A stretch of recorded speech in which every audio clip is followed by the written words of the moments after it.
bakundo wa mukama mwese bane barudasumbwa bane bamushobora byose tugire Kristo Mundira ndabivuge ko ndagukunda cyane rwose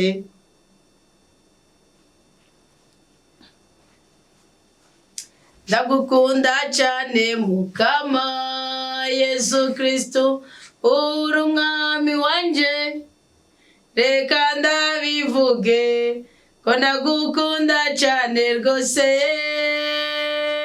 Mundira ndabivuge ko ndagukunda cyane rwose ndagukunda cyane mukama Yesu Kristo uri umwami wanje reka ndabivuge ko ndagukunda cyane rwose icama nawe ukabivuga biruhura umutima bikura kaga bikura igisuzuguro bikazana amahoro ubwiza n'ubwizigirwa bikiyongera kuri twebwe tukabona kumara kabiri rega abantu benshi muri ko murakenyuka kuko mutaramenya uburyo ubwo kugirane bwo kuyoboresha amarangamutima yanyu ukwizerera mu kuri kw'ijambo ry'Imana ndabashimiye rero ko mwemeye kubyuka muri saa 9 kugira ngo duhuze umutima tugire iki tuganire ku byanditswe bw'Iranda turi muri ya nyigisho ishingiye ku kwitegurira umuzo wa Yesu Kristo ndabizi ko ari nyigisho ba Kristo benshi mudakunda mugakwiye no kuyikunda kubera iki Yesu Kristo yavuze ngo ni mwame mugabye kandi amatara yanyu yame yaka birasigura ngo ntukarindire ngo higeje gizeni buri mushi mbere gusenga senga muri kurasenga senga n'inyuma yo gusenga senga gwanira ubutungane ku rugezo kuko wumva uti kugwanje ruhande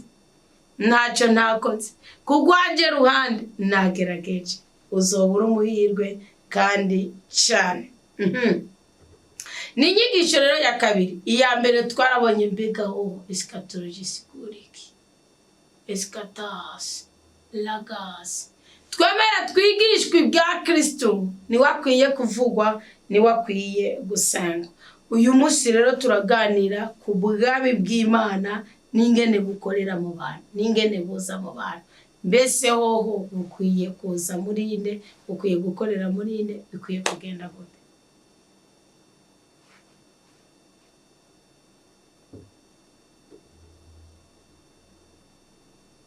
ninde n'abagabo n'abagore ni bande ninda bibereye no usenga no wihebeye Imana ninde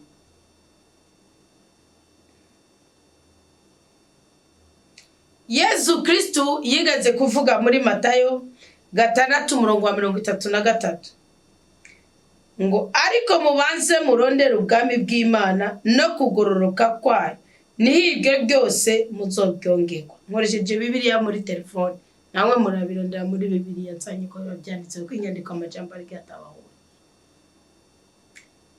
ariko mubanze murondera iby'ubwami bw'Imana n'ubutungane ibisigaye muzobyongerwa aha ni mu gihe Yesu Kristo yariko yigisha abayuda yasa n'uri karabibwira yarageje ugiyagaragaje kuraba aya majambo y'Imana ari muri guhera muri Matayo 5 kuduga uza gusanga Kristo Yesu ari handi yaravanye na wa mugore w'umunyasamariya kazi ahejeje kumuganiza avuga ati masa amazi yo kunywa aravuga ati ndi uguha amazi gute biboneka yuko uri umuyuda nanje ndi umusamariya kazi amacakubiri yabaye gora kuri basokuru nuyazi avuga ati waruzi uri karagusama amazi masa amazi yo kunywa avuga ati yacungora abgatiya waruzi uri karayagusaba niwe wari kuyamusaba kuko uri kurava muzongera unyote kugaruka mugabo yari guha amazi akumara inyota avuga ati none mayo mazi abgati geruza n'umugabo wati ndumviza tuvuze ukuri koko nuwo mwararanye suwawe abgati yo ngumenye iganje yo ngu erega aterera umubindi hasi arikangura mutima w'Imana twibutsa atumenyesha ukura tuzanira umuco rero umugoni waciyaza guhamagara banati ngwino Kristo ba Petero barashitse barabaza ba Yohani bose ati mwariko muganira iki umugore ari cecekera aca badugana ku musozi wa Elayi wimizeta aravuga ngo amaze kwicara bose bamukikije niho mbwa ati none kuvuze ngo hahirwa abanyakigongwe, hahirwa abagira ubuntu abandi, hahirwa murumva ubwami bw'Imana burakugira bube muri twebwe bidusaba ikiguzi. Niyo mpamvu ari inyigisho igira kabiri mbahaye muri uku kwezi k'umunanire w'imbe attitude bibasaba ikiguzi. Hahirwa abanyakigongwe ko nabazokigirirwa, hahirwa bamwe bahuga ubutungane ko bazobona Imana, hahirwa abagira neza ko nabazogirirwa neza, hahirwa iminwe itanga kuko izokwama hejuru y'isaba. Ni ikiguzi kugira ngo ubwami bw'Imana buture mu mitima yacu. Ni ikiguzi kugira ngo ubwami bw'Imana bukorere mu mutima w'umugabo. Ni ikiguzi runaka kugira ngo ubwami bw'Imana bukorere mu mutima w'umukenyezi runaka. Ni ikiguzi kidasanzwe kugira ngo ubwami bw'Imana bukorere muri mwebwe mw'abakobwa. Kandi yatakiguzi nta nikigurano.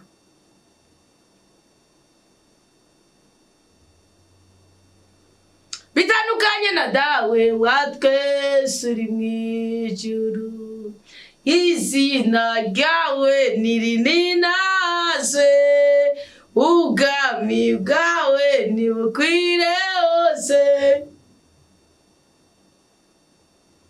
ibyo ushaka ntibigirwe ku isi nko mw'ijuru dawe. Ibyo ushaka bigirwa ku isi nko mw'ijuru. Uri ikigorye, uri ikaryamyenda, uri umusambanyi, uri umubeshi, uri umutinganyi, none ibyo ushaka gute? Kandi ibyo ushaka data bishingiye ku mahoro, ukuri, urukundo n'ubutungane. Yabwiye umunyasamariyakazi Yesu yavuze ngo uko Imana ari ukuri n'umutima. Yohana 4:24.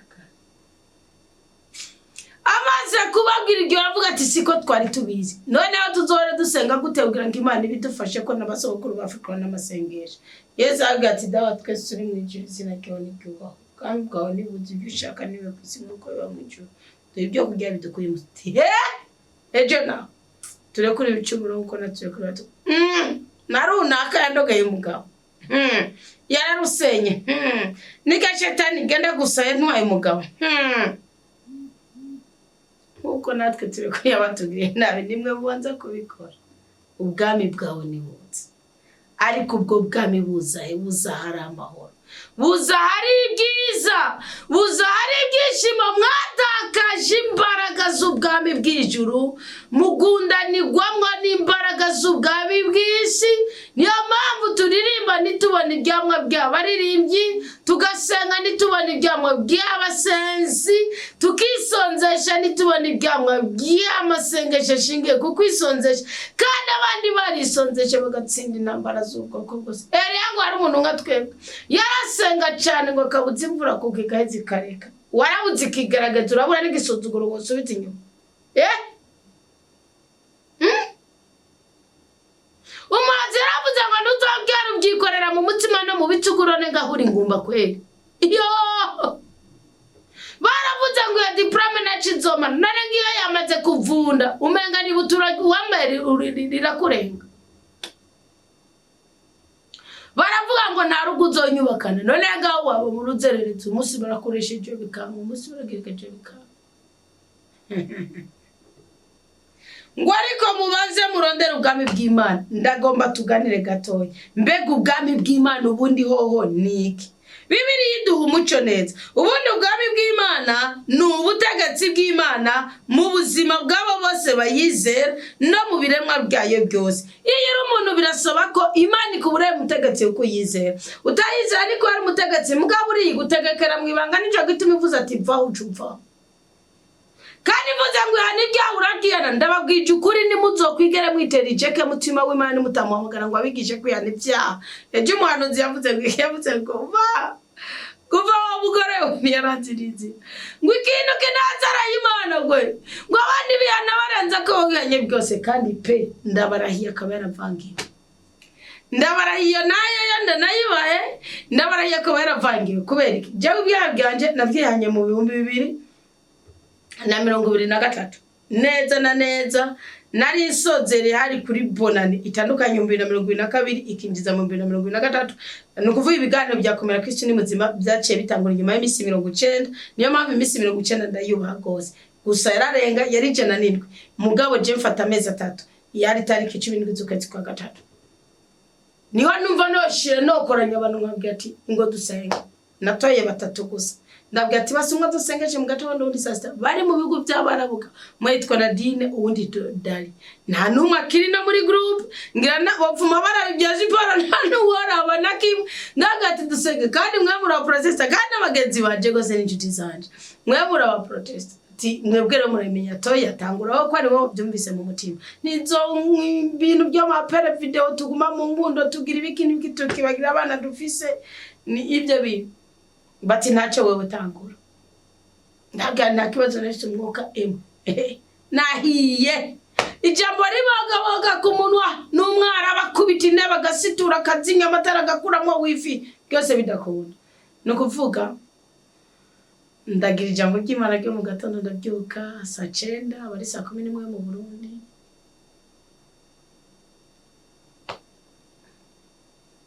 ndabwira nagira ugeze saa 3 twaguhaye indwi yose mbere bari batatu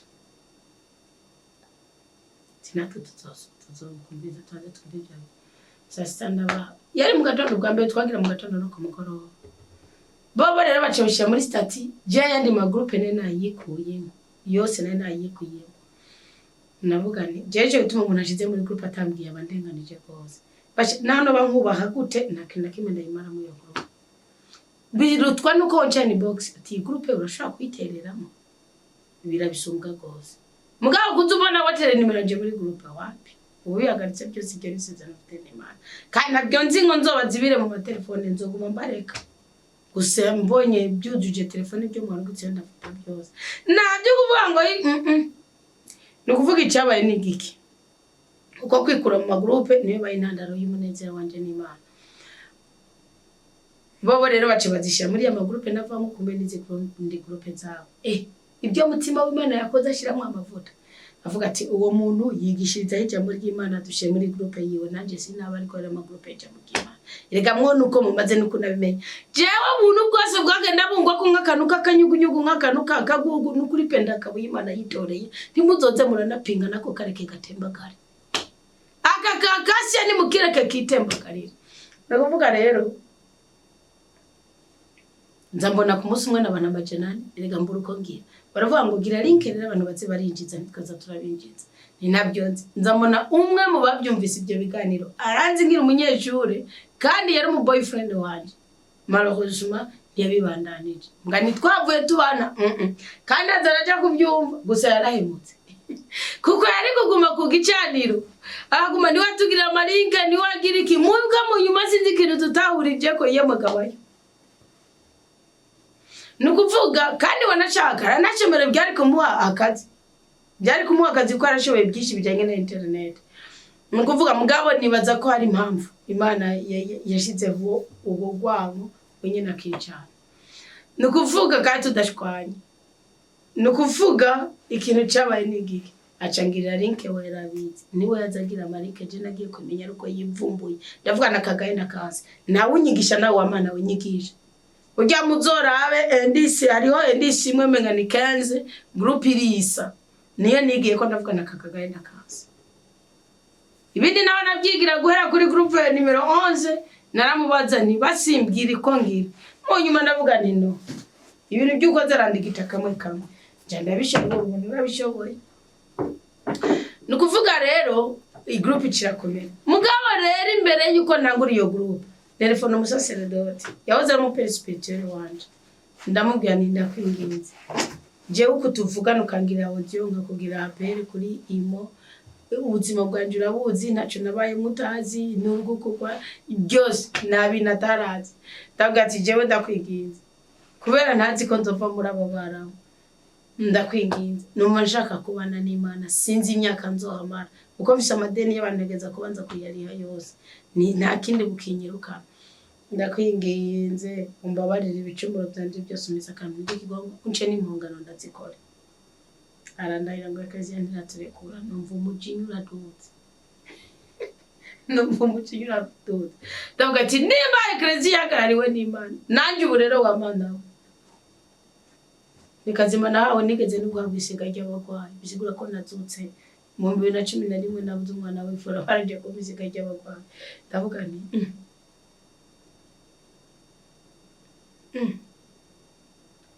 mugiye ibintu siniko ndafikinata mfata imisi 3 ndavuga nimba ari gyanere kunca kingana guheba ibyo kurya n'izi nyama z'inkoko n'aya mafi n'izi nyama z'inka ziraha hari impongano yari kunca isumbi cyo ndafata amafaranga umushahara wose ndawurungika kumenya ndavuga nditazuye kandi guhera icyo gihe amafaranga hagati mu 12 no kwa mbere nakintu nakimwe ndayakoza yose ndashira ku mpimba no kubitana ndavuga nti harabonezereje nezereza nanje mbabarira ibyaha byanje sije nabarungitse mu kasho sije nabarungitse mu bitaro nezereza nawe ugaragaze gutunganya mu byo vuga ndandika ibintu byose iyo urega uvuga ngo noneho ibyo nabyimboranyice mugabo Jesse ko nari meze wapi nireze jumuza zedoti sindamubona yuko tuzinanye ari navuga nta nimba unyibuka isura yanje birakura nirega byose awurutura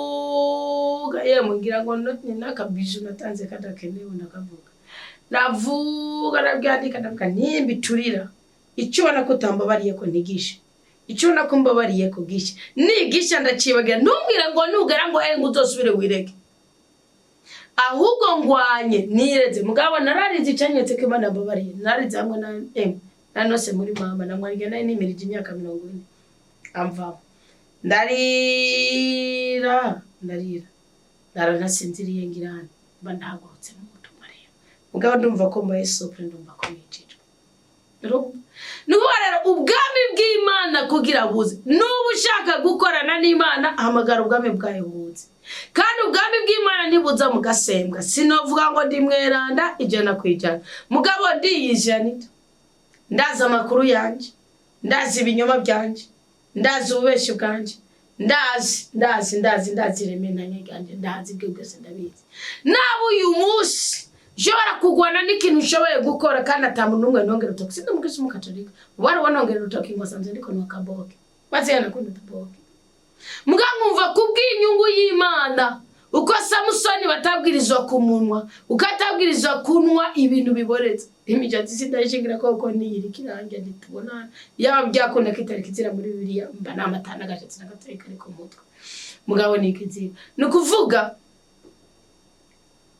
nimba atabigenda naje nabyo kugira Imana inkoresha ibyo ubuhinzi mwumva mbyigiriye ku inama navogere eklezia navogere muryango wanje ubwami bw'Imana busaba ikiguzi Yesu Kristo yavuze ngo kuvana kuri Yohani Batista nta mugwa byawe n'umugore asumbaye nta mune byawe n'umugore asumbaye Yohani Batista ariko umwe muri aba bato aramusomba kuko twabonaga kiza ka Kristo kiganiro cya Kristo gishimo bya Kristo ibyo byasigaye biraba Yohani Batista bamuciye umutwe ngo ariko kandi ubwami bw'Imana buraranirwa kuvana kuri Yohani Batista intwari zibushora mu imbaraga hari umutari nkomezi Paulo yaravuze ngo ibyo byose byambera kunguko nabirabye nk'ubusa kubw'urukundo mfitiye Kristo birumvikana neza ko ari ikiguzi hari ibintu tubwirizwa guheba kugira ngo urukundo rw'Imana ubwami bw'Imana bugizwe n'amahoro ibyiza ibyishimo ibisubizo ku bibazo ubwazimi bw'Imana ni inkota ni anti ni detore murabona nk'umwana waragacafu harakaruka ko maganagura detore nkuko ibitero byose bikomoka ku mwami w'isi wamugwanizi mu shetani byose bihanagurwa n'ubwami bw'Imana bukorera mu mitima yacu ari ikigicu mu ruganana mu mutima wawe inzigo ishari ubusumu kuraguza ibyaha byagahonwera buno ukwitinga urumva ubutinganyi umva uburasibwe n'ubumosexuel umva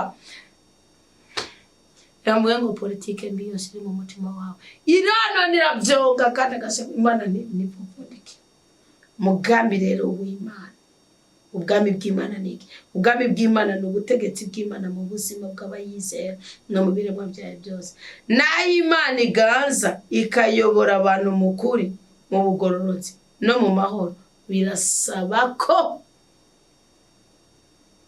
twitondera amategeko yayo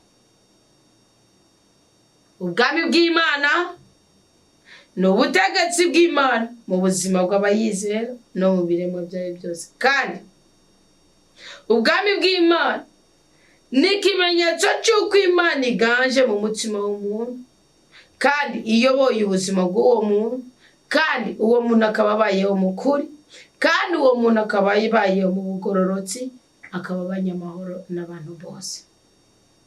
Reka rero tuganire ku mugambi w'ubwami bw'Imana. Ubundi umugambi w'ubwami bw'Imana ugamije iki? Ushingiye kuri Bibiliya. Nabwo niko ndifashisha Bibiliya muri telefone irabifasha.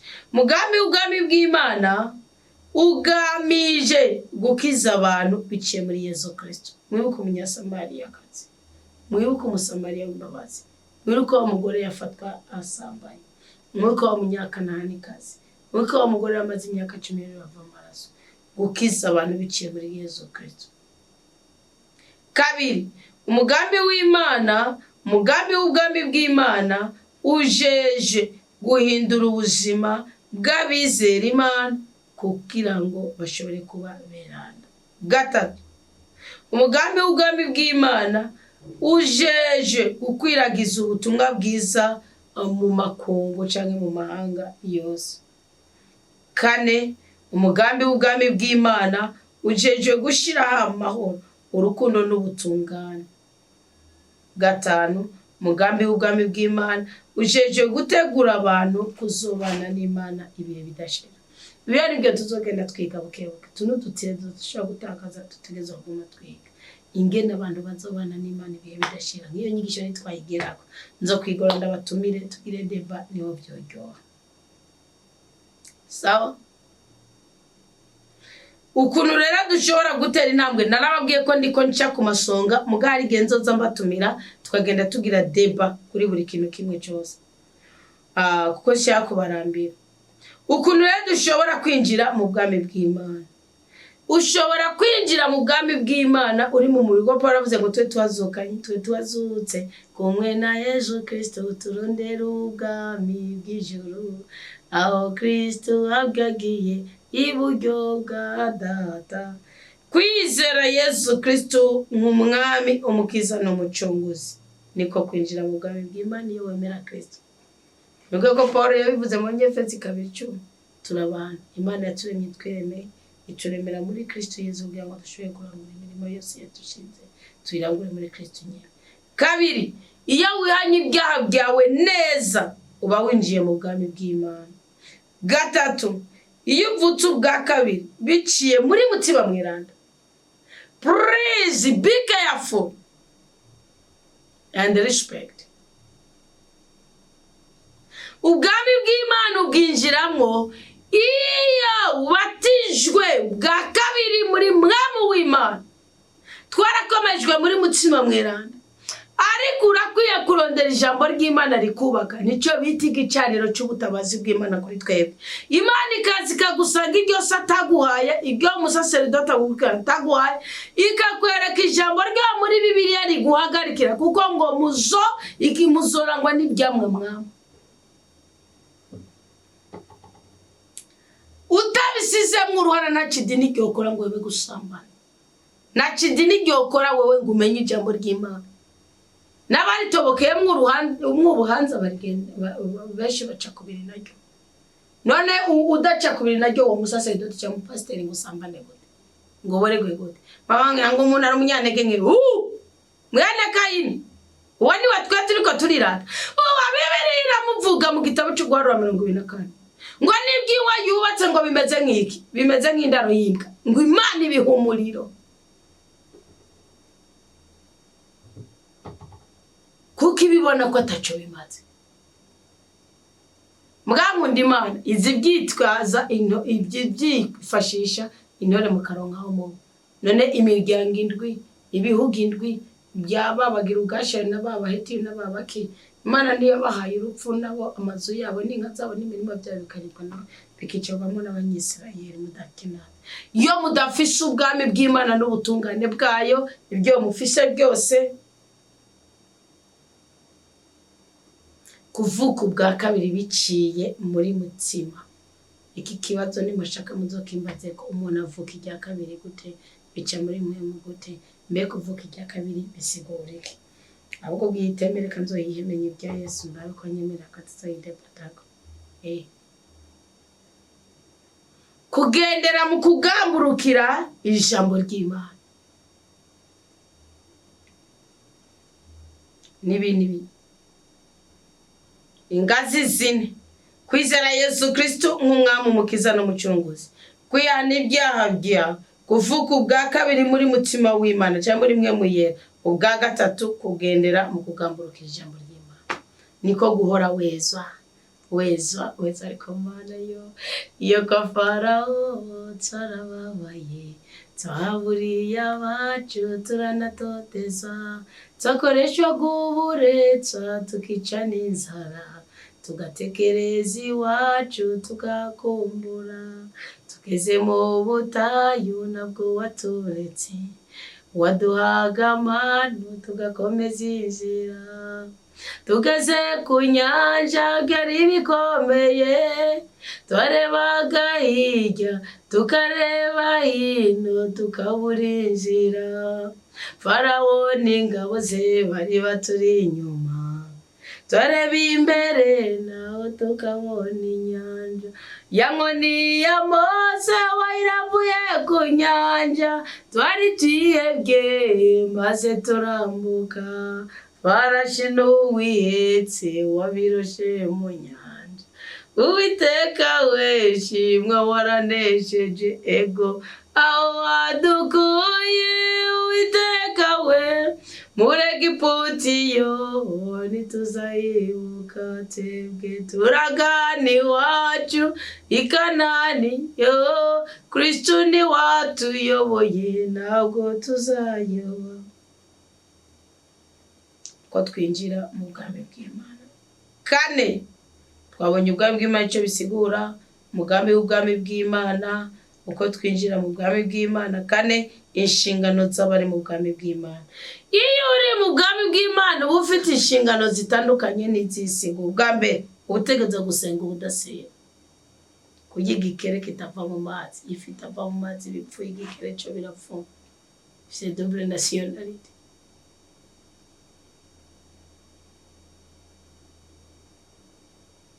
Kurya ifi itava mu mazi bipfuye niko nawe utobikora. Gusenga ubudasiba. Kabiri, gusoma no gukurikiza ijambo ryo muri Bibiliya. Gatatu, gukunda Imana n'abantu. Kane, kubwira abandi ubutumwa bwiza, gushingira inaha Imana. Gatanu, kubaho ubuzima bwerekana icyubahiro cy'Imana, apana kuba umunyakajagari. Sawa?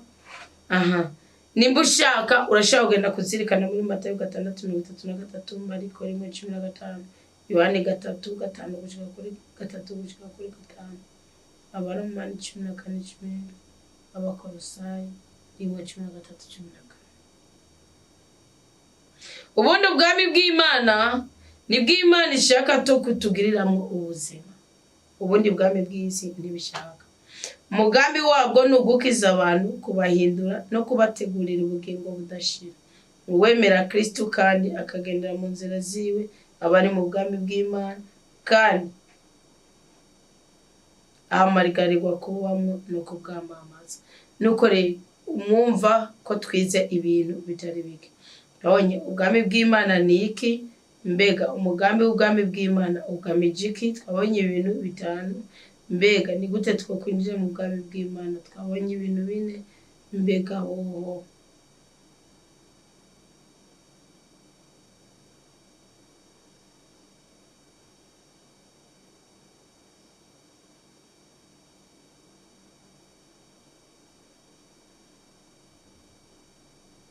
tugerageze dusenga isengesho ridukura igisuzuguriro.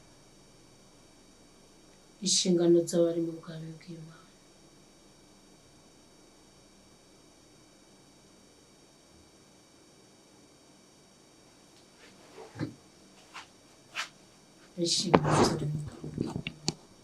Dawa twese uri mu ijuru, ndagushimiye cyane ko waduhamagariye kuba mu bwami bwawe, kandi izi ngazi zose tugiye kuziduga ko kugira ngo ubwami bwawe bukomerere mu mitima yacu. Turicikirije amaraso y'umwana wa Yesu Kristo kugira ngo ntihagire agasembwa k'isi katubuza kuba mu bwami bwawe. Dufashe kukugamburukira, tugendere mu kuri no mu kwamamaza ubutumwa bwiza cyangwa inkuru nziza ya Yesu Kristo, kugira ngo maze mu izina rya Yesu Kristo duhabwe umugisha n'umugwiza. Amen. twuzuze mutima wa mweranda kugira ngo twame tugwanye kibi duhurumbire iciza kandi twame twitandukanya n'icitwa igisuzuguriro cyose kugira ngo rero abakundwa b'Umukama dushobore kuguruza ikirere ciza maze twiyamire muri uwo mugambi w'Imana. Bwiye ko ari inyigisho ya kabiri arampanuro zimwe mukeneye kumenya. Mwene Sirake yigeze kwandika mu kigabane c'ibigora ku murongo wa mbere ngo ntugakore inabi n'inabi tokwiganzira cyakure y'akarenganyo nako kazoguhunga. Mwana ntukabiba akarenganyo wo hava ukimbura incurindwi.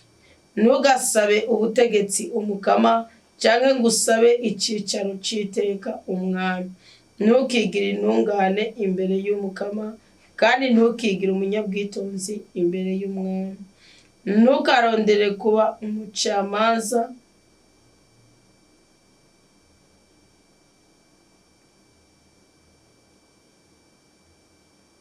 atari bushobore gukuraho akarenganya.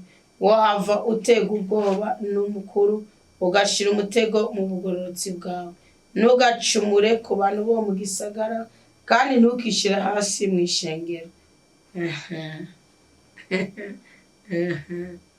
Ntugacumure ku bantu bo mu gisagara kandi ntukishire hasi ku bantu bo mu ishengero. Mwabonye igicaniro c'idini ni kibi cyane. Igicaniro c'idini gishobora kukubuza kandi ugasanga na patiri apfa kubikwamo giturumbuka na byatsi kubera iki ugasanga patiri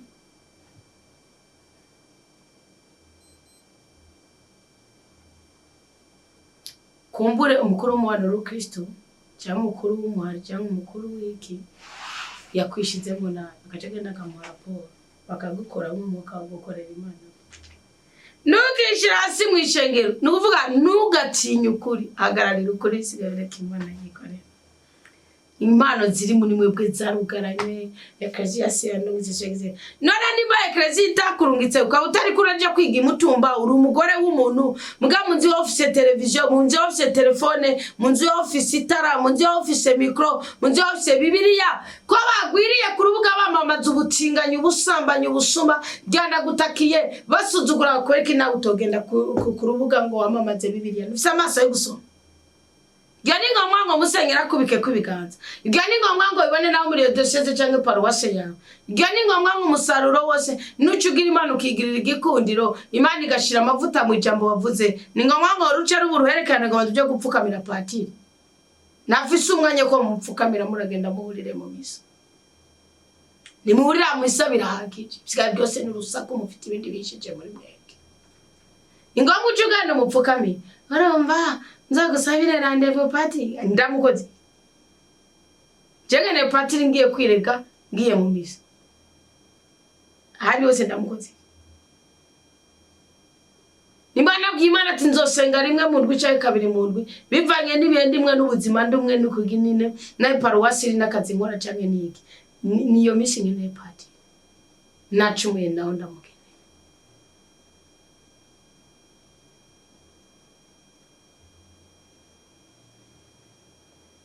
Wondamenje murana bagora bajya baraganye kugenda bakumva baje gusoma misa ni bagende bajyame baruke basinzire bace babyuka basome Bibiliya kandi ngavuze ngo ndabasuzuguye muri twe tukezeho kwambara costume tukagenda abantu bakatubona more mugabo ibyo mwazezeranye n'ibishami byinshi. Ntugakora igicumuro kabiri nkako no muri kimwe ntuzokwera. Ntukavuga uti Imana izora ubwinshi bw'amaturo yanje cyangwa uti sinashikanira Imana rudasumbwa cyangwa uti ninashikanira Imana rudasumbwa izo nyakira. Ntukadebukirwe mu gisabisho cyawe ntukirengagize gutanga intabaro y'aboro. Ibi ni bituma ubwabe bw'Imana bukanza mutwe Mana ndabira kamugana kagerageza. Nukuri je sindabukirwa mu gisabisho sindababesha kubara ndabisabye Imana Jesse ndabukirwa mu gisabisho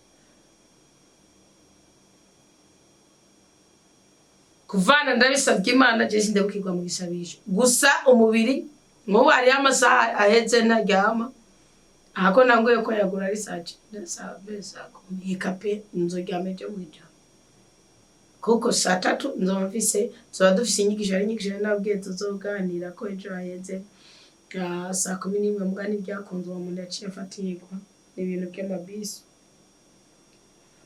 nyamwari mwiyemere mu guzi imodoka ari kugicanira mu muji kahori bazana kugira mugire uze kugira ibiganiro kanagiye bisakamara mugabo navuka rimwe ngo nzo ngo muzoyigura na mutazoyigura imana izobwira bayigura bayizana nini yine reba retwimira hagiye ibyo ndagere tenganye indi byose warabi wataye umugabo utabana mwana waje wakabiri yamwiye ngo mama wangu uzomubaze ibyo muri studio ngo bisigaye ngo abana ngo ngamukeneye amakenya ngo murambaza jeyo ngo azobahondagura bariko baravuga ngo bakijeje intuze televiziyo ndi mu biganiro nukuvuga imana rero ibintu n'ibyizo biduha ariko nimugakora igicumuro kabiri n'icambere ntuzi yuko bizokomera ntukadebukirwe mu gisabisho cyawe ntukirengagize gutabara gutanga intabaro yabo ntukadebukirwe mu gisabisho mari ico zokimera umugisha nukuri sindigera numva ngo ndarambiwe no gusenga nusenga mwese mukameneka amatwi mugavura mukagenda sinumva ndambiwe nabyo mugabo gusa ikintu nemera ikiro nyene rirakubira aha rero baje gutokorwa ni wowe gihangange gusa kukadukunda twusanga twagiriye rero nugatwenga umuntu ari n'intuntu mu mutima wiwe kuko ucubya kongera agashira hejuru ariho mige kuvugisha ukuri abantu babwira ukuri mubarungike ku Mana baganire n'Imana yabo ntukaremere ikinyoma mwene wayo umugenzi ntukamugirire igisa n'icyo ntukipfuze kunyomeka ikinyoma icyari cyo cyose mwako uko bibandanya nibishikana kucitsa ntukadabwe mu ishengero ry'abakurambere kandi ntugasubire mu ijambo mu gisabisho cyawe Imana ikeneye ko bimenyesha amatwi amajambo torokanye ibyo ukeneye by'uti nshaka ibinini ndondagure ndetse wigiye ntukanke igikorwa kiruhisha cyangwa uburimyi bwaremwe na rudasumbwa ntukishire mu gihe ari cyaba cy'umunsi niwibuke ko ishavu ry'Imana ritazotera niwicishe bugufi rwose kuko igihano cy'umubisha n'umuriro n'urunyo igihano cy'umubisha we utekeye umutima w'ububisha umuriro urunyo two things fire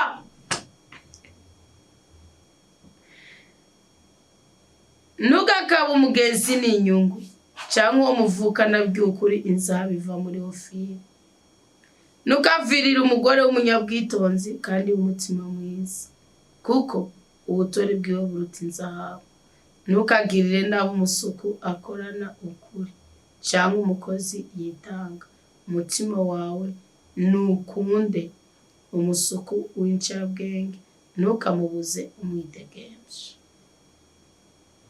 nuko ibi rero ni impanuro zimwe zijanye n'ubuzima rusangi ibyo bakwankiye n'ibyirukana ubwami bw'Imana iryo sengesho ribakorere izi nyigisho zidufashe mwumve ko ubwami bw'Imana umugambi w'ubwami bw'Imana kuye guseruka muri twebwe kugira ngo dushobore kwereka mu byo dukora byose ntukadebukirwe mu gisabisho cyawe ntukirengagize utanga intabaro yabo mwene Sirakindwi umurongo w'icumi Imana ibahe umugisha Imana ibanezereze Imana ibarinde kubabara Imana twagukirwe idutabare idutere iteka kandi dutetere mu makuba atandukanye duhabwe umugisha wagenewe abana ba rudasumbwa tubone kwidegembya mu byo dukora byose amina amen amina amina amina Haleluya komera Kristo ni buzima kandi agira neza byose witeka turinde